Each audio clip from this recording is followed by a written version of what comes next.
Bonjour à tous et bienvenue dans cette présentation donc sur Cloud Functions, les Google Cloud Functions et en particulier le nouveau runtime pour Java avec Java 11 qui vient tout juste de sortir, donc il est encore en bêta, mais il va être là en GA, General Availability bientôt. Si vous voulez me suivre, me poser des questions après vous pouvez me pinguer sur Twitter. Donc c'est G Laforge là ici. Et puis donc déjà qui suis-je? Guillaume Laforge. Je suis développeur advocate chez Google Cloud. Ça fait maintenant 4 ans.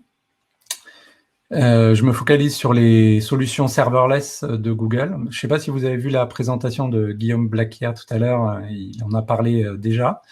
Donc tout ce qui est Cloud Functions, App Engine, Cloud Run, c'est des produits sur lesquels je me focalise un petit peu plus. Et j'ai participé au développement également de ce runtime Java 11 pour Cloud Functions, en particulier sur l'API Java qu'on va voir utiliser tout à l'heure. Sinon, pour la petite histoire, je suis un Java Champion depuis 2007 et je suis aussi le cofondateur, co-créateur du langage de programmation qui s'appelle Groovy, qui est hébergé dans la fondation, chez la fondation Apache. Ok, alors. Donc déjà, on parle de serverless dans ce talk et dans cette présentation. Et je voudrais parler de serverless un petit peu en prenant deux axes, si vous voulez. Donc il y a le modèle opérationnel et le modèle plus programmatique. Donc du côté opérationnel, en fait, ce qui est intéressant, moi, ce que j'aime bien, en tout cas personnellement, sur tout ce qui est produit serverless, c'est qu'en fait, il n'y a pas d'infrastructure à gérer, donc pas de machines à provisionner, de clusters à préparer, etc. C'est l'infrastructure qui est mise à votre disposition, qui est managée automatiquement par le provider, donc là, en l'occurrence, Google Cloud. Donc, par exemple, au niveau sécurité, vous n'allez pas mettre à jour les patchs de sécurité du système d'exploitation. Si vous avez, qu'est-ce qu'il pourrait y avoir d'autre comme problème de sécurité? Enfin bref, vous n'avez pas à mettre en place des firewalls, des choses comme ça. L'autre aspect important du modèle opérationnel, c'est le paiement à l'usage. Donc, c'est-à-dire que, en fait, vous paierez proportionnellement aux ressources que vous consommez.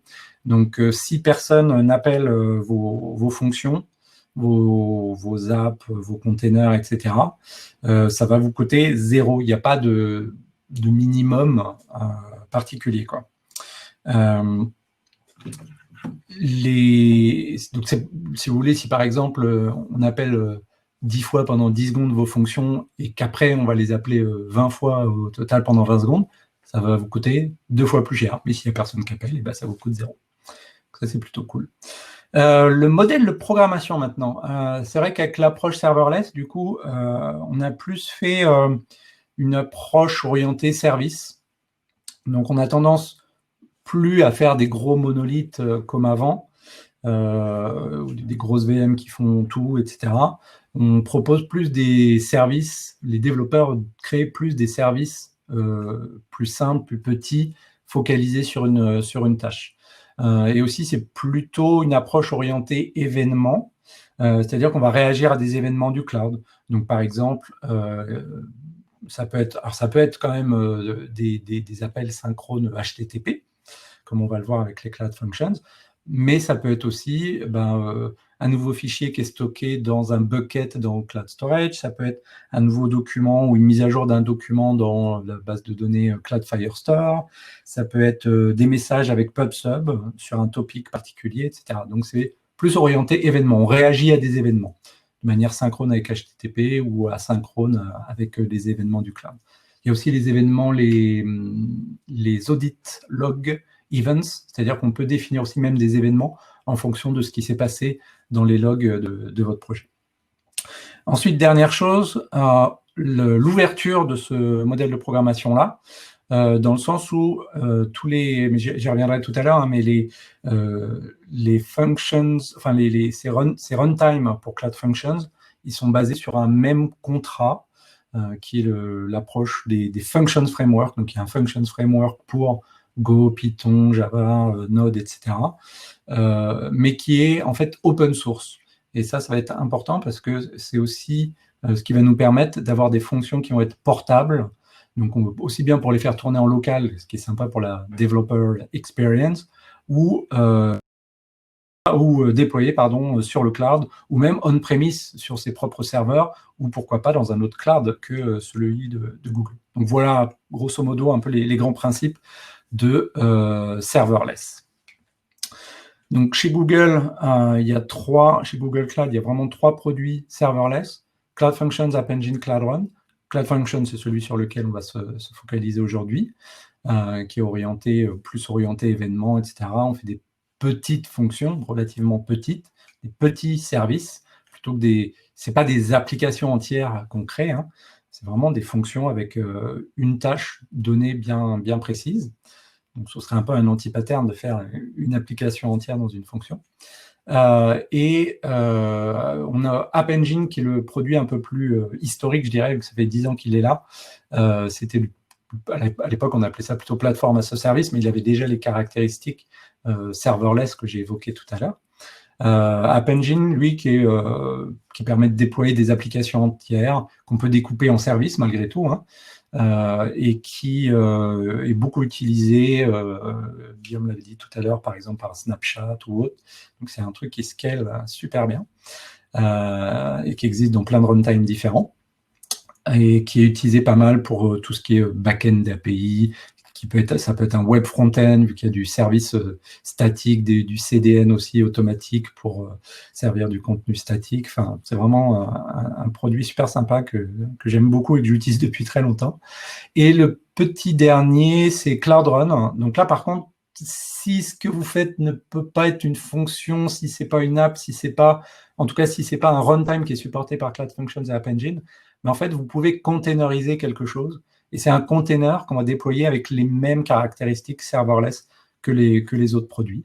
Donc, du moment que ça répond à des requêtes HTTP, même pour les événements, hein, il y a un système automatique pour pouvoir recevoir des événements sous forme de requêtes HTTP. Mais voilà, c'est les 3 produits, Cloud Functions, App Engine, Cloud Run. Aujourd'hui, on se focalise sur Cloud Functions, et en particulier, je vais vous parler du runtime Java. Cloud Functions, aujourd'hui, on a Node.js, Python et Go. Donc Node.js, je ne sais plus, c'est la version 10 et 12. Python, ça doit être Python 3.7, Go 1. Je ne sais plus, 13, quelque chose comme ça. Et donc là, on a introduit Java 11. Donc on a pris Java 11 parce que c'est la dernière version LTS disponible, Long Term Support. Et quand il y aura, c'est quoi la prochaine plus 6, ça doit être Java 17, sans doute qu'on mettra ensuite Java 17, mais on ne va pas mettre toutes les versions intermédiaires qui sortent tous les 6 mois. On se focalise sur les versions Long Term Support. Donc, déjà, juste avant quand même de vous montrer les différents types de fonctions qu'on peut créer, je vais vous montrer, et c'est par ici, l'interface de Google Cloud Functions. Donc là, on est dans la Cloud Console, l'interface d'administration de votre cloud. Donc là, on est dans la partie Home Page. Et vous avez ici, quand vous appuyez sur le hamburger, le menu hamburger, là, vous avez Cloud Functions. Ici, bon là, moi, j'en ai déjà de déployer, qu'on va regarder tout à l'heure. Mais normalement, quand vous arrivez sur cette page, ça va automatiquement vous ajouter, enabler, vous activer, voilà, je cherchais le mot plutôt plus français en tout cas, activer les API de Cloud Functions, et après vous aurez la liste de vos fonctions. Mais bon, pour créer une fonction, hein, c'est tout simple, je vais vous le montrer juste comme ça rapidement. Je crois que j'avais d'ailleurs créé ma première fonction, je ne sais plus comment je l'ai appelée. Ma première fonction qui répond, oui, avec du HTTP. On veut rajouter l'accès public. Donc, c'est pour ça que je clique cette checkbox-là. On peut éditer le code, on peut uploader un zip, on peut le pousser avec Cloud Source Repository. Là, il y a les différents runtimes qui sont supportés. Voilà, donc Go 1.11, 1.13, Java 11, bien sûr, Node 8, 10, 12 qui est en bêta, et Python 3.7. Donc là, moi, je vais mettre Java 11. Donc là, on ne va pas regarder tout de suite les détails, mais c'est buildé avec Maven, et on a un petit exemple ici. Et on peut créer la fonction.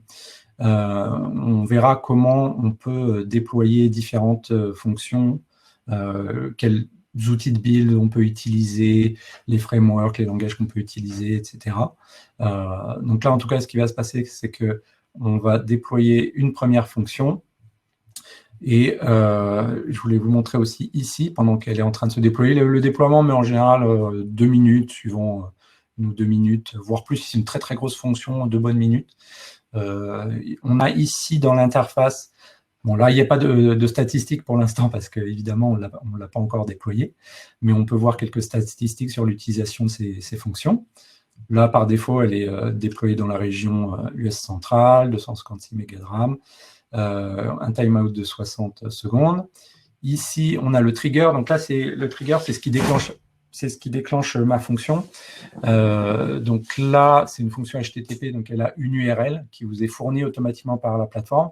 US Central, la région, GCF Java 11, c'est le nom de mon projet GCP, cloudfunctions.net, et ensuite le nom de ma première fonction, le nom que j'ai défini.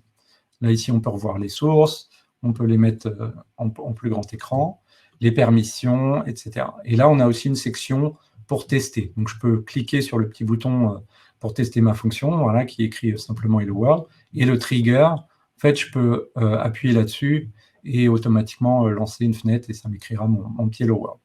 Donc voilà, grosso modo, pour la console qui peut vous permettre, en tout cas, de voir ce que vous avez déjà déployé, de faire vos premiers tests avec. D'ailleurs, pendant que j'y pense, si vous n'avez pas déjà de compte sur GCP, donc il y a un free trial où vous pouvez tester la plateforme avec $300 de crédit. Et il y a aussi un free quota, c'est-à-dire vous pouvez utiliser la plupart des produits avec gratuitement.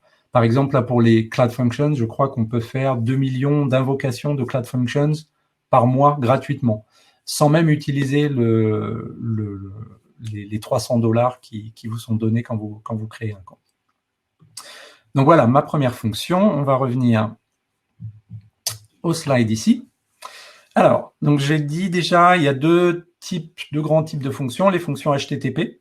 Donc les fonctions HTTP, la plateforme vous propose une URL, comme je vous l'ai décrit, avec la région, le nom du projet, cloudfunctions.net, etc. Donc, vous n'avez pas besoin d'API Gateway si vous voulez exposer une fonction HTTP.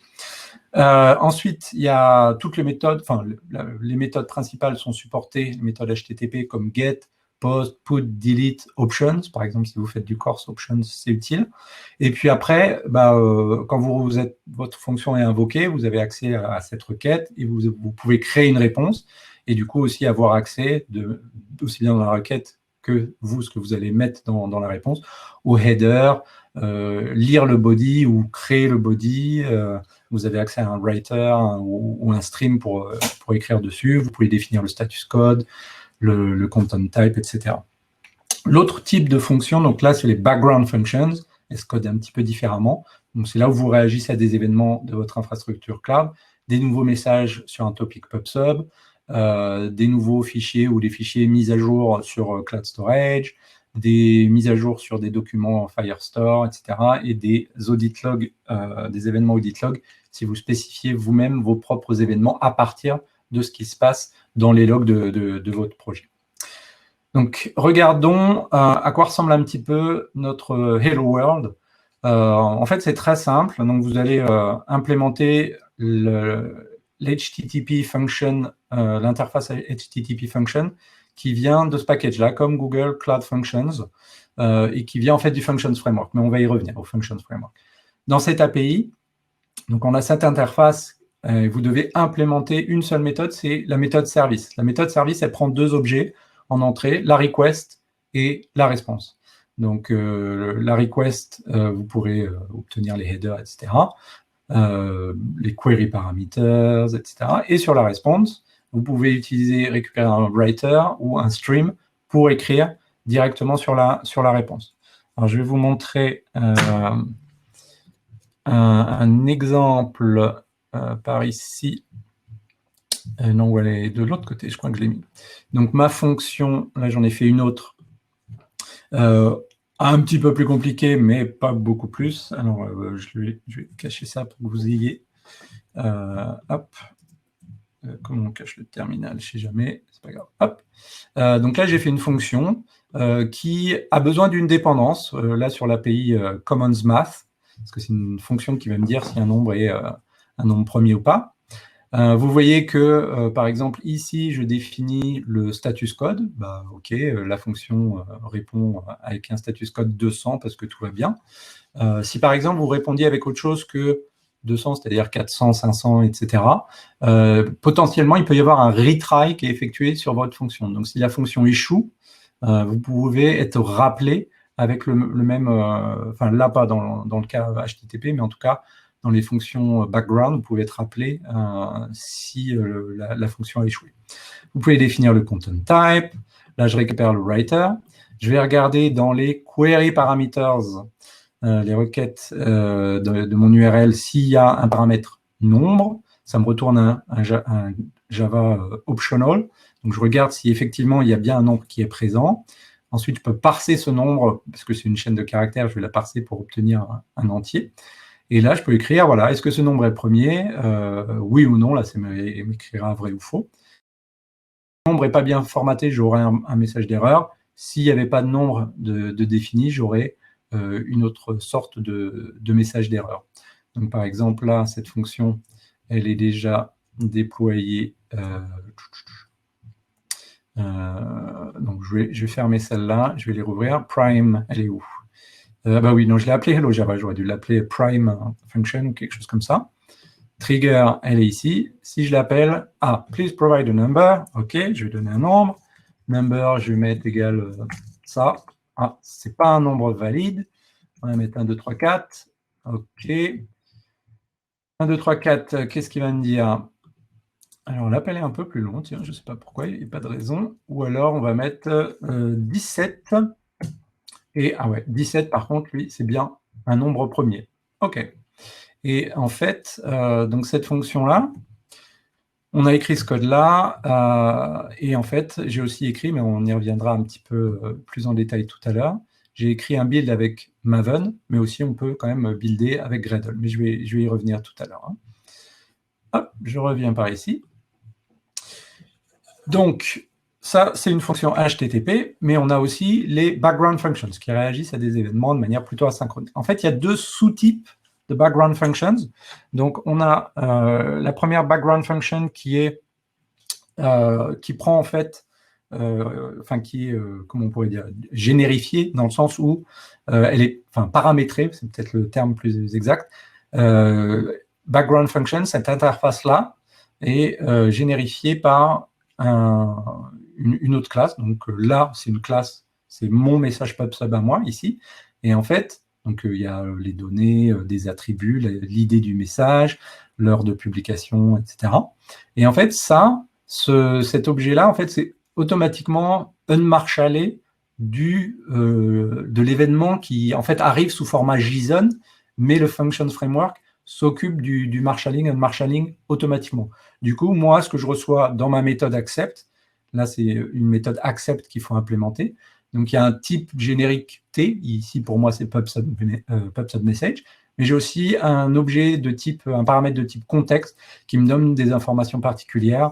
Donc, par exemple, d'autres informations comme qu'est-ce que ça peut être? Alors là, dans PubSub Message, on a déjà des informations d'ID de message, de publication, etc. Mais on a aussi des informations un petit peu de ce type dans l'objet contexte. Et là, en fait, qu'est-ce que je vais faire? Je vais juste imprimer mon message ici. L'autre type de background functions, en fait, c'est si on ne veut pas utiliser le marshalling par défaut, on va utiliser raw background function, parce que là, elle n'est pas générifiée, il n'y a pas de type qu'on passe. Et en fait, la méthode accept, au lieu d'accepter un type Java, ça accepte une chaîne de caractères, une string, qui contient le payload JSON de l'événement. Et par contre, là, c'est à vous de faire le boulot, en fait, de parser ce JSON-là.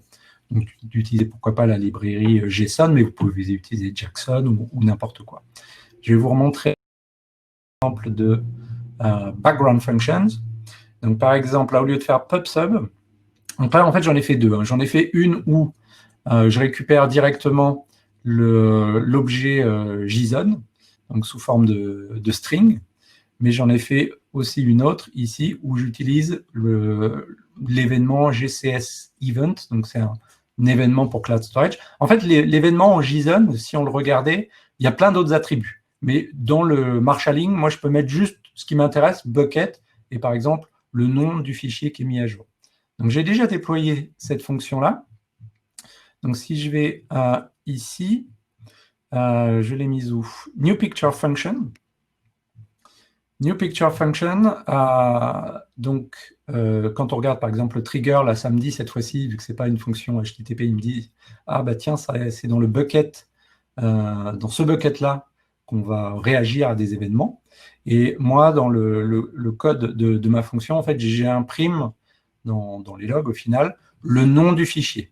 D'accord? Donc on va regarder ce qui va se passer dans les logs justement. Donc si je vais dans mon bucket, alors là j'ai déjà mis à jour, j'ai déjà mis une image, je vais en mettre une autre, par exemple, voilà, ma bobine, je vais mettre ma tête, voilà. Là j'ai mis à jour le bucket en rajoutant mon image, j'ai la forge blue backdrop cropped, j'arrive pas à le lire, et je vais regarder dans les logs. Qu'est-ce qui se passe dans les logs? Donc dans les logs on peut filtrer, hein, par exemple là je filtre sur Cloud Functions et justement la fonction moi qui m'intéresse. Alors, on va streamer les logs pour voir est-ce que... alors, il y a toujours un petit temps de latence entre l'affichage des logs et l'exécution. Et là, on va voir, ah oui, regardez bien ici en bas. Là, j'ai la forge blue backdrop cropped. Ça veut dire que mon message de log est bien arrivé de manière asynchrone. J'ai bien reçu ma nouvelle image, quoi. OK? Donc, voilà pour les background functions. Pour voir en tout cas le code, ce à quoi ça ressemble. Donc on a vu surtout comment on écrivait les background functions et les HTTP functions. Maintenant, comment on les déploie, comment on les fait tourner, comment on les build. Donc il y a deux approches. Soit on peut builder avec, on distribue finalement des sources, c'est-à-dire les sources Java et un POM XML qui me permet de builder sa fonction. Ou alors, on peut déjà pré-builder sur sa machine un jar et le déployer. Après, ce jar, il y a deux manières, soit s'il y a des dépendances en particulier, s'il n'y a pas de dépendance, vous uploadez le jar, mais il y a deux types de jars que vous pouvez créer, soit des jars shaded, c'est-à-dire avec les dépendances qui sont incluses déjà dans le jar, donc comme ça, vous poussez juste un jar avec tout ce qu'il faut dedans, ou alors, vous pouvez déployer en fait dans un répertoire le jar, mais un jar qui contient un manifest.mf avec un attribut class path qui dit « moi j'ai besoin de telle dépendance » et vous donnez dans un sous-répertoire, vous donnez également les dépendances dont ce jar a besoin. Donc ça, c'est les manières de packager le jar. Je vais vous montrer quand même à quoi ça ressemble le POM XML. Donc là, je l'ai abrégé, mais je vais vous en montrer un plus complet tout à l'heure. Dans le POM, finalement, on a besoin de définir ces dépendances, et en particulier la dépendance Functions Framework API, qui est l'API qui contient HTTP Function, etc. Pour la structure de votre projet, voilà, il faut un POM XML décrivant votre projet, et puis après, les conventions habituelles, c'est-à-dire SRC, main Java, et dedans, vous pouvez avoir des packages, etc. Si je vous montre ça dans mon projet à moi, dans ma première fonction, avec les nombres premiers, je l'ai fait avec Maven et avec Gradle, le build. Alors, dans mes dépendances, j'ai le Functions Framework, j'ai l'API Commons Math. Là, je ne l'ai pas utilisé, mais on n'est pas obligé de le décrire quand on utilise le marshalling pour les background functions, mais si je veux moi-même parser du JSON dans les background functions, je peux utiliser JSON ou autre chose. Ensuite, j'ai fait deux choses. J'ai configuré en fait le plugin. Il y a un plugin qui vient également avec le Functions Framework, un plugin Maven, Function Maven Plugin, et qui dit, voilà, la fonction à exécuter, c'est celle-ci. et je dis aussi, là, c'est du code en Java 11. J'ai fait aussi le même boulot avec Gradle. Donc, cette fois-ci, j'ai le Functions Framework, j'ai Commons Math, parce que j'ai besoin de ça pour builder. Et ça, je vais vous en reparler tout à l'heure de la partie Run Functions, quand on va faire tourner la fonction localement. Mais, par exemple, pour ce build avec Gradle, je me suis amusé à faire l'approche où on crée un jar, mais avec un class path attribute dans le manifeste, et qui dit, voilà, mes librairies vont être... En fait, c'est ici que je prépare le déploiement. Je crée un répertoire pour créer mon déploiement. Et dedans, je vais mettre le jar qui est buildé et toutes les dépendances dont j'ai besoin. Donc ça va être documenté dans la documentation de Java, enfin, du runtime Java. Ce que je n'ai pas montré pour déployer, enfin si de toute façon j'ai un slide, je vais vous montrer. Là, je l'ai déjà déployé ici, mais je vais vous montrer dans les slides. Hop, donc ça, c'est avec Maven. Pour déployer, donc soit on le fait comme tout à l'heure en intro, on peut déployer directement avec la Cloud Console, avec l'interface graphique, ou alors vous pouvez utiliser l'outil de commande en ligne de commande gcloud, où il y a aussi un goal Maven, MVN Function Deploy, que vous pouvez utiliser. Mais sinon, voilà à quoi ça ressemble quand vous déployez avec gcloud. gcloud Functions Deploy, le nom symbolique de ma fonction, la région, c'est disponible dans beaucoup de régions GCP. Là, c'est une fonction HTTP, donc je dis trigger HTTP. Allow unauthenticated, c'est pour dire tout le monde y a accès. Le runtime Java 11. Et puis après, il y a un entry point qui pointe en fait vers le nom, le fully qualified name, le nom de ma classe avec le nom de package, le package.example.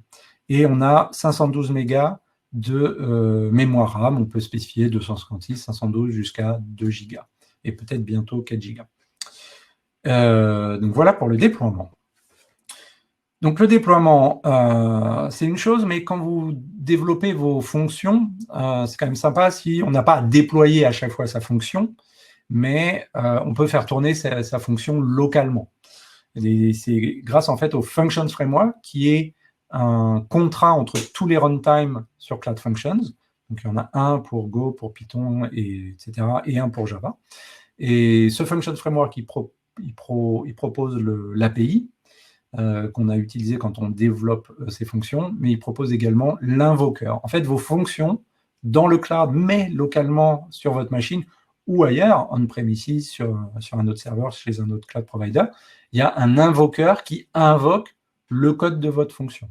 Et c'est du Java, et c'est open source. C'est un projet qui est sur GitHub, sur Google Cloud Platform /Functions Framework Java. C'est un projet Java auquel vous pouvez même contribuer si vous voulez. Par exemple, on n'a pas de plugin Gradle, on va certainement essayer de travailler là-dessus. On a déjà commencé à regarder. On a un plugin Maven, mais pas encore de plugin Gradle. Bon, c'est juste quelques lignes à rajouter dans son build, mais on pourrait simplifier encore les choses avec un plugin Gradle. Donc, si vous y connaissez en Gradle, par exemple, vous pouvez contribuer là-dessus ou améliorer la documentation du projet, etc. Vous pouvez contribuer si vous le souhaitez. Donc, c'est un projet open source. Donc, ce qui fait tourner les fonctions, localement ou ailleurs, c'est un projet open source. Donc, vous pouvez faire tourner ça où vous voulez, comme vous voulez. Mais ce qui va nous intéresser, c'est de le faire tourner en local sur sa machine pour la developer experience, pour avoir une boucle de feedback rapide, une boucle de retour quand on développe. Et pour ça, en fait, on va rajouter un plugin. Là, ici, c'est dans le build Maven qu'on rajoute ça, pour dire, voilà, je rajoute le Function Maven plugin et je veux faire tourner cette fonction-là et j'utilise MVN Function Run. On va le faire ensemble ici. Alors, je vais le faire déjà avec MVN Function Run. Donc, je l'ai rajouté dans le POM ici, comme je disais. Donc là, c'est mon plugin que j'ai configuré. Function Maven plugin. Et ici, là, je vais le faire tourner dans mon terminal en bas. Je vais peut-être augmenter la taille. Hop. Donc, ça va le lancer. Hop. Ça vérifie les dépendances, etc. Et là, je peux aller dans un autre shell et faire curl, hello, please provide a number. Je vais mettre number égale, comme on a fait tout à l'heure, ABC, valid number, 1, 2, 3, 4, OK, false, et je remets, je ne sais pas, 19. Et là, ça va me dire, OK, oui, c'est bien un nombre premier. Et là, tout ça, ça tourne, bah, là, juste en local, sur ma machine. Donc, c'est ici. Ça tourne là avec Maven. Et dans Gradle, ici, moi, c'est ce que j'avais dit que je vous mentionnerai juste après. Là, alors là, c'est un petit peu... Ça tient sur une dizaine de lignes, mais on peut le simplifier. C'est parce que moi, je l'ai rendu configurable pour pouvoir pointer vers différentes fonctions, pour pouvoir choisir un port différent de celui par défaut, pour définir un class path par défaut. Mais sinon, on peut le simplifier à 4 ou 5 lignes de code Gradle. Et je peux faire la même chose. Gradle run function, je l'ai appelé, cette task. Et là, qu'est-ce que j'ai fait? Run function, j'ai fait une erreur. Qu'est-ce que j'ai dit? Ah oui, il faut que je précise run function.target égale. Alors, comment je l'ai appelé? Comme example fn et prime number function. Alors, si je ne dis pas de bêtises, hop, voilà. Ma fonction elle tourne et à nouveau, donc là, cette fois-ci avec Gradle, si je préfère builder à Gradle, et à nouveau, ben, voilà, je peux voir si ces nombres-là sont des nombres premiers. Ça tourne en local sur ma machine avec Gradle comme avec Maven. Hop, je vais retourner au slide. Donc vous avez le choix. L'autre chose que je voulais mentionner, donc là on a utilisé le langage Java, mais ce qui est sympa sur la plateforme Java, sur la JVM, c'est qu'on peut faire tourner d'autres langages, pas que Java justement. Donc vous pouvez faire tourner Apache Groovy, c'est mon langage que j'ai créé, donc je le mentionne en premier. Kotlin, si vous faites du développement Android, vous pouvez très bien avoir une application Android écrite en Kotlin qui va appeler comme backend, en quelque sorte, une fonction écrite en Kotlin, ou vous pouvez utiliser Scala, Clojure, JRuby, etc. Donc là, un petit exemple en Groovy, c'est comme l'exemple en Java, finalement, vous implémentez pareil la même HTTP function ou background function, la méthode service qui prend une requête, une réponse, et vous écrivez sur la sortie. Pareil pour une fonction Kotlin. Je vais vous montrer une fonction en Groovy qui est un petit peu plus costaud. Alors j'ai fait, donc je suis Java champion, et alors elle est où? Elle est ici, je suis un Java champion, et en fait, les Java champions voulaient alors une sorte d'API, en tout cas, pour pouvoir trouver les champions qui existent et pouvoir les trouver par année de création, par pays, etc. Donc, il y a une page qui existe sur GitHub qui est sous format ASCII doc. Et en fait, moi, je vais parser cette page-là pour récupérer le tableau dans ASCII doc avec ce format-là, pour en fait en créer une sorte d'API JSON finalement. Donc ce que j'ai fait, ce qui est marrant avec cette petite fonction là, il y a quand même un peu de code pour parser le document. Ça c'est la partie qui parse. Donc vraiment c'est du Groovy. Donc là il y a comment on écrit les maps, def, les opérateurs là de range, tout ça c'est du code Groovy, hein, même si ça ressemble pas mal à du Java. Ou Kotlin aussi, qui s'est beaucoup inspiré de Groovy au niveau de la syntaxe. Mais tout ça, c'est du code Java. Ce qui est amusant aussi, c'est que, donc, là, je fetch la page ASCII Doctor. Mais ce qui est marrant, en fait, c'est que cette fonction, elle est écrite en Groovy, ça tourne sur la JVM, mais ça utilise la librairie ASCII Doctor J, qui est une librairie en Ruby qui utilise le runtime JRuby. Donc, en fait, j'utilise du Groovy, du JRuby aussi, mais aussi des librairies qui ont été écrites à la base en Java. Ce qui est intéressant dans cette fonction, par exemple, j'utilise les headers, parce que je ne veux pas, une fois que j'ai parsé, je garde en mémoire la structure de données, je peux dire, voilà, le content type, c'est du JSON. Ensuite, je regarde le request path. Soit je veux, sans by year ou by country, je vais afficher la liste brute, soit je les regroupe. Tout ça, là, par exemple, on voit des closures, des lambda expressions qui sont ici. Et je peux vous montrer donc à quoi ça ressemble. Alors, je l'ai déployé. On va la retrouver. Alors, elle est où? Java Champion. Je vais retrouver l'URL ici directement. Donc, si je clique dessus, là, on va voir la liste. Donc, c'est du JSON. Hein. On va voir la liste de tous les Java Champions, où est-ce qu'ils habitent, depuis quand ils sont by year, on va voir depuis quand ils sont des Java champions. Donc, par exemple, 2005, on peut faire par country pour filtrer. Donc, vous voyez que des fonctions aussi, il peut y avoir des paths sous Java Champion, c'est-à-dire on peut avoir une mini API en quelque sorte dans une fonction. Et par exemple, si je regarde en France, Emmanuel, on va voir est-ce que je suis dans le lot. Ouais, je suis là, je suis un champion Java depuis 2017. Ok. Donc voilà ma petite fonction Java qui fait finalement une API, mini API pour le besoin de lister tous les Java Champions. Donc ça, je peux refermer. Et je reviens là pour tout à l'heure. Alors, les fonctions en Java, mais dans des langages alternatifs. Et donc là, on a utilisé le Functions Framework, mais ce qui est intéressant aussi, c'est de savoir que, en fait, il y a aussi des intégrations qui existent pour des frameworks qui vous seront peut-être plus familiers. Donc, par exemple, le framework Spring, ou le framework qui est assez nouveau, qui est assez récent, je vais vous montrer, qui s'appelle Micronaut, qui est vraiment super pour avoir des cold start super réduits, parce qu'en fait, il fait beaucoup de travail à la compilation, au lieu de faire des choses, de bootstrapper un runtime comme Spring, qui le fait plutôt au runtime. Donc, le coût du startup et du cold start peut être éventuellement plus élevé si vous utilisez quelque chose comme Spring. Mais voilà, des fonctions Spring ou Micronaut, ça s'écrit de manière très simple. Donc là, par exemple, j'ai une fonction Spring Boot avec une fonction dans le sens fonction Spring Cloud Function. En fait, c'est quoi? Au final, c'est juste un bin Spring qui retourne une fonction Java. Donc là, function, là, c'est la fonction Java, j'ai oublié le package, Java util function, quelque chose comme ça. Java long function, je ne sais plus. Et cette fonction, elle prend une chaîne en entrée et une chaîne en sortie. Là, vous n'accédez pas au header HTTP, etc. C'est une sorte d'abstraction. Et là, vous retournez une lambda expression qui, en fait, va être wrappée en quelque sorte ou castée en fonction Java. Ce qui est intéressant, en fait, c'est que vous utilisez le programming model, le modèle de programmation de Spring Cloud. Vous n'utilisez pas Functions Framework. Par exemple, si on regarde Micronaut, là j'ai un contrôleur Micronaut pour une fonction HTTP.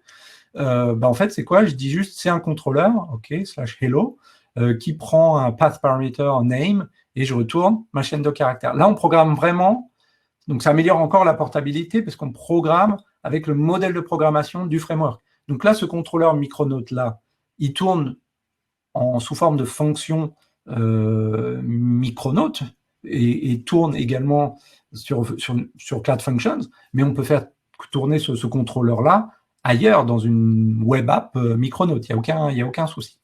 Je vais vous montrer d'ailleurs cette fonction, ou une fonction équivalente Micronaut. Hello Controller. Donc là, il n'y a pas de path name ici, mais voilà, ça dit, OK, ça produit du texte. Le contrôleur, ça va répondre sur /hello et ça va retourner toujours example response. Cette fonction-là, avec Micronaut, je l'ai développée avec Gradle pour le build. Donc, il faudra que je crée un jar pour ça. Mais si on regarde, donc là, je l'ai déjà déployée, elle est ici, ma fonction Micronaut. Le trigger. Donc là, c'est encore une fonction HTTP. Donc là, cette fonction-là, elle écoute sur le chemin hello, et là, ça va m'écrire example response. Vous voyez en plus qu'elle répond très rapidement. Ce que je voudrais mentionner aussi sur Micronaut, que j'adore, c'est qu'il y a un projet Micronaut qui s'appelle Micronaut Launch, qui vous permet en fait de créer des starters, des templates pour vos projets. Donc, je peux très bien dire, voilà, moi, je vais créer une serverless function avec la version 2.0 du framework. Je vais utiliser Java 11. Je veux écrire en Kotlin, en Groovy, etc. Donc, par exemple, pourquoi pas Kotlin. Je veux builder avec Maven. Je veux utiliser, là, si j'utilise Kotlin, pourquoi pas Kotlin Test pour faire des tests. Et ils ont rajouté exprès le support de Cloud Functions, l'intégration sur laquelle ils ont travaillé. On peut utiliser aussi Cloud Trace Et on peut générer le projet et on récupère un zip directement avec toute cette configuration. Il y a aussi une preview qui est sympa, qui vous permet par exemple de regarder, ben voilà, là j'ai une fonction Kotlin. Donc là c'est une background function et il doit y avoir le test par ici qui permet, bon là le texte fait encore rien de très intéressant.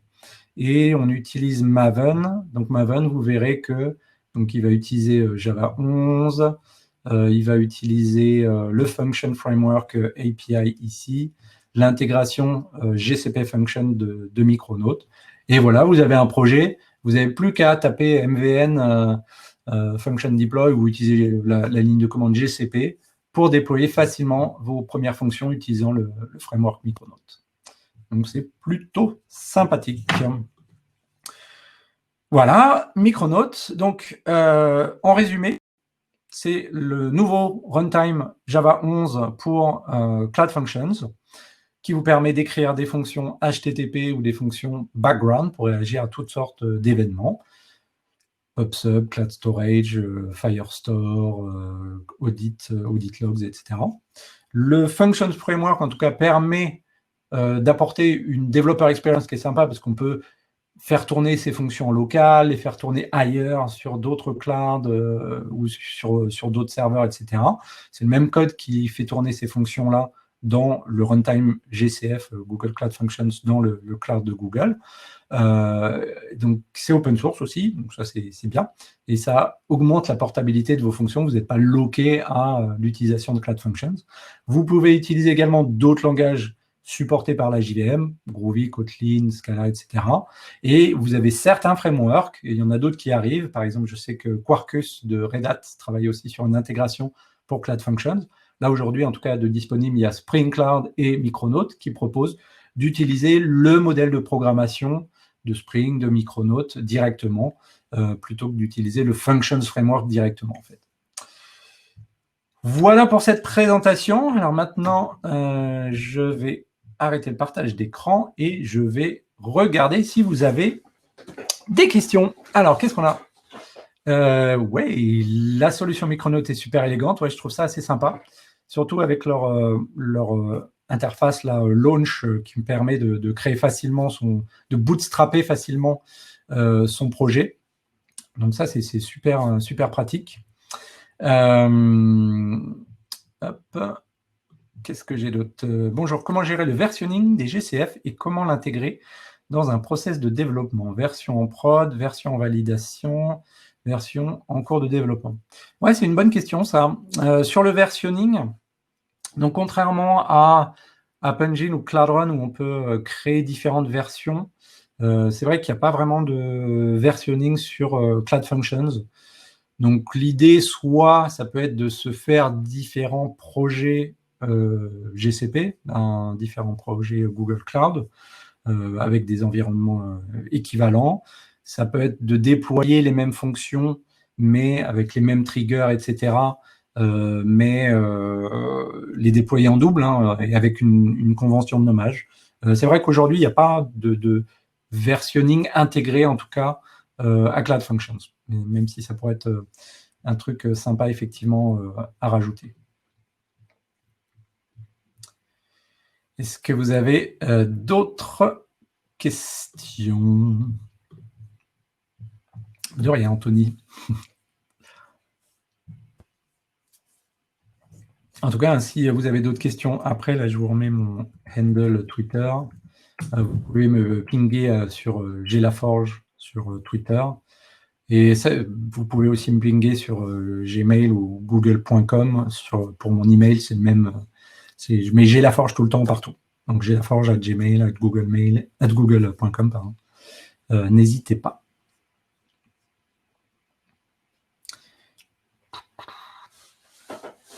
Et sinon, mon chat qui est ici, là, elle s'appelle Chouquette, mais elle n'a pas encore déployé de première fonction. Les préconisations en termes de contenu fonctionnalité des services rendus par GCF. Après, ça dépend pas mal de ton use case, je dirais. Est-ce que c'est plus un périmètre technique ou fonctionnel? Après, c'est plus, je dirais, l'approche employer en tout cas dans ta façon en tout cas de découper et de créer des microservices. Parce que tu peux très bien effectivement avoir des fonctions qui sont beaucoup plus techniques ou avoir des fonctions plutôt métiers. L'un n'empêche pas l'autre. Une fonction métier peut aussi dépendre de fonctions techniques. Donc là, je dirais c'est plus une question d'architecture et bonne pratique. Ouais, je peux pas dire c'est plus technique ou plus fonctionnel. C'est vrai que moi, j'ai pas fait non plus de projet énorme où le métier était très compliqué. Donc c'est vrai que moi, j'ai eu tendance à faire plus des fonctions techniques que fonctionnelles. Et finalement, on va dire mon processus métier, mon processus fonctionnel était éventuellement l'interaction en fait d'un ensemble de fonctions techniques. Donc une fonction qui allait s'occuper de réagir à des événements venant du cloud, donc je sais pas, des nouveaux fichiers dans Cloud Storage. Une autre fonction qui, elle, va invoquer, je sais pas, des API de machine learning pour traiter les informations qu'il y a dans l'image, des choses comme ça. Et l'ensemble, pour moi, ça va être ma fonctionnalité métier, mais c'est vrai que je l'ai découpé plus de manière technique. Mais en tout cas, l'un n'empêche pas l'autre. On peut découper plus de manière métier ou de manière fonctionnelle ou de manière technique.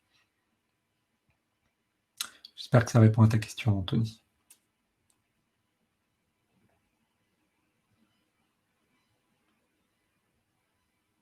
Cool.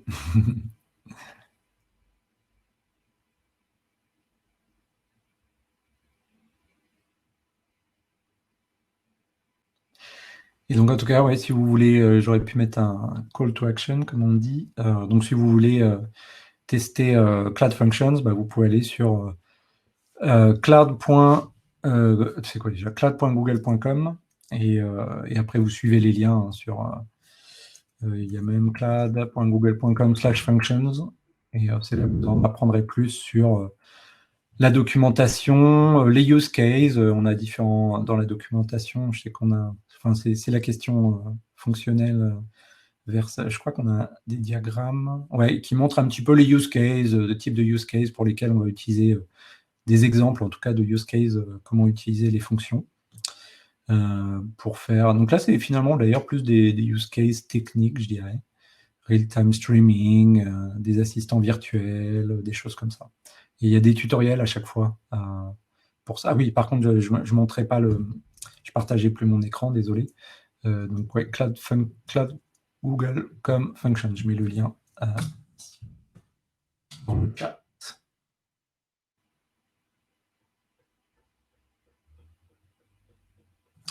En tout cas, voilà, si vous avez d'autres questions, n'hésitez pas à me pinguer Twitter, par mail, etc.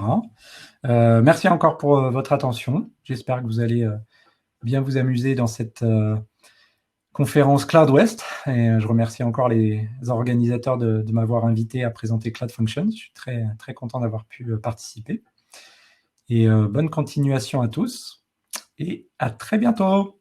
Ciao, ciao.